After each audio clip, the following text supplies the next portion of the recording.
अस्सलामुअलैकुम, आप देख रहे हैं JN न्यूज और मैं हूं आपकी मेजबान सुंबल ज़िया।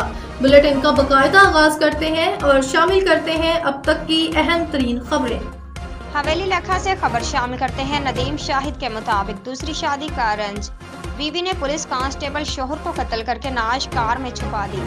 थाना ओकानवाला बंगला के नवाही गांव में टरू के दिन बीवी ने अपने साथियों के हमरा दूध में जहर मिलाकर अपने खामद पुलिस कांस्टेबल शेर बहादुर को कत्ल करके उसकी लाश कार में छुपा दी।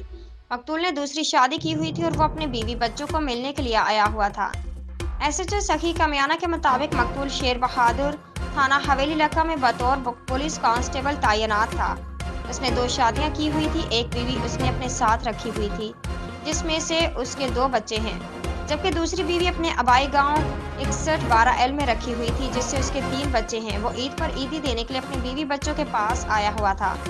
बीवी सायरा उसकी दूसरी शादी पर खुश न थी। इसी रंजिश की बिना पर उसने पहले दूध में नशावर चीज मिलाकर उसे पिलाई। जब वो बेहोश हो गया तो उसने उसका गला दबाकर कत्ल कर दिया और इसकी लाश को मकतूल की कार में फेंक दिया है। पुलिस ने मौका पर तफ्तीश की तो रात के मुलजिमों ने कत्ल का एतराफ कर लिया। पुलिस मसरूफ तफ्तीश है।